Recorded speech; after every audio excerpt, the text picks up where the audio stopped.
এলাম, মনটা খারাপ লাগছে। নমস্কার বন্ধুরা, আজকের ব্লগটা কিন্তু আমি এখান থেকে দেখলেই যে আমাদের কত সরস্বতী পুজোয় কত যে আনন্দ হয়েছে আর ভালো করে সময়টা কেটে গেল। এখন হচ্ছে মায়ের বরণ করার সময়, আর ঘর থেকে বেরোবেই না সে, ভেতর থেকে সবাই দেখতে দেখতে কিন্তু আমাদের অন্তিম লগ্ন চলে মাকে বরণ করার। এদিকে আমাদের মধ্যে সিঁদুর খেলা হচ্ছে, সময়টা কিভাবে পেরিয়ে গেল আমরা বুঝতেও পারলাম না। আর সত্যিকারে বলছি, আনন্দের মুহূর্তগুলো কিভাবে পেরিয়ে যায় না। তারপর হচ্ছে সিঁদুর খেলা, সবাই বেশি সিঁদুর মাখতে চাইছিল না, কেন হচ্ছে ঠান্ডা স্নান করতে চাইছিল না। এদিকে আমার সিঁদুর খেলা হচ্ছে আর চুপটি করে দেখছে, আর এদিকে সিঁদুর মাখবে কি হেসেই কুলাকুলি। আর এদিকে ঠাকুর যাওয়ার অনেকটাই রাত হয়ে গেছিল, ঠাকুরের ঘটগুলো তুলে নিচ্ছিলাম, কারণ হচ্ছে যেহেতু মহিলারা, আর এই পুজো হচ্ছে আমাদের 20 বছর আগে শুরু করা, কারণ যখন আমরা ছোট ছোট ছিলাম কিন্তু আমরা এই পুজোগুলো করেছিলাম সবাই মিলে। এই কথাও কিন্তু আমরা সেলফি তুলতে ভুলি না। পুজো হতো না, এরাই হচ্ছে সেই তিনজন। আর ও হচ্ছে ফাও পুচকার মতো, যেটা আমাদের অ্যালবামে চলে এসেছে। আর এই সেই বিদায় বেলা সবাই ঠাকুর তুলতে ব্যস্ত। এত ভারী না যে অতগুলো ছেলে মিলেও পারছিল না।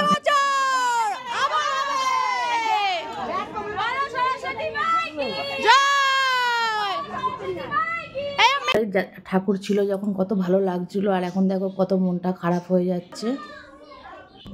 ভালো, হ্যাঁ তো এনে ঘুরে গেল। হ্যাঁ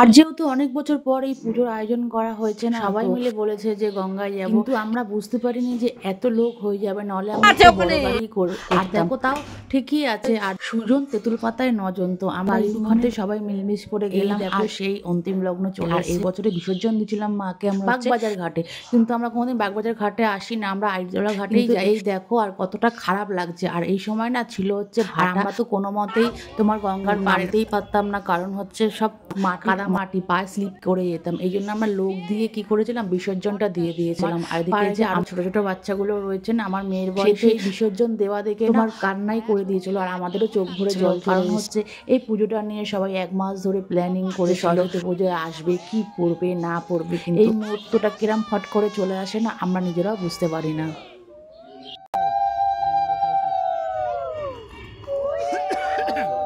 এই ঘরটা ঘটে জল নিয়ে আসতে হবে, ওই নিয়ে আসছে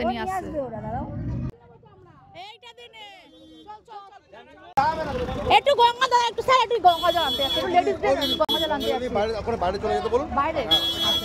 দেখতেই পারলে যে এখানে আমাদের গাড়ি রাখতে দিচ্ছে না, তাও স্যারকে রিকোয়েস্ট করলাম যে একটুখানি পাশে তাহলে গাড়িটা রাখি, আমরা গঙ্গা জল নেবো। তো স্যার বললো একটু আগিয়ে গিয়ে গাড়িটা রাখতে। আমরা চলে এসেছি এখন বাগবাজার ঘাটে।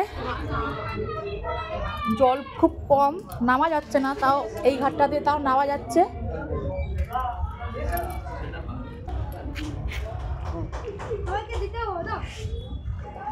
আর অর্ধেক চাঁদ উঠেছে, পূর্ণিমা, সব আবর্জনা এখানে।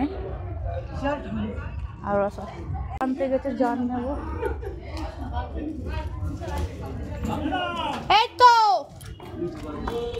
ব্রাহ্মণের হাতে জল নেবো রে।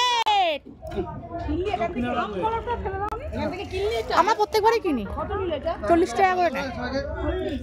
চলো, গঙ্গা জল নেওয়া হয়ে গেল। এই যে গাড়ি দেখছো ফাঁকা, রামলাইন পুরো ফাঁকা। আর এই যে আমাদের গাড়ি,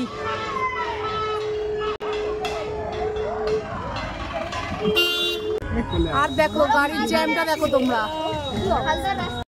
চলে এলাম, ফাঁকা হয়ে গেল সব। ও বাবা, এই সন্দেশ নিয়ে এসছে।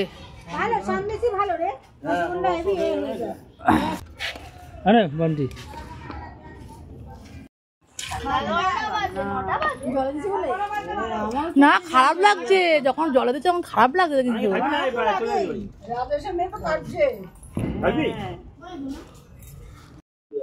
বলো আমরা ঠাকুর বিসর্জন দিয়ে এলাম, মনটা খারাপ লাগছে। প্যান্ডেল খোলা চালু করে দিয়েছে আমার বর। তো আজকের ব্লগটা তোমাদের কেমন লাগলো আমাকে কমেন্ট সেকশনে কমেন্ট করে জানাবে। ভালো লেগে থাকলে শেয়ার, ইউটিউব দিয়ে দেখলে সাবস্ক্রাইব করে দেবে, চ্যানেল করে পাশে থাকবে।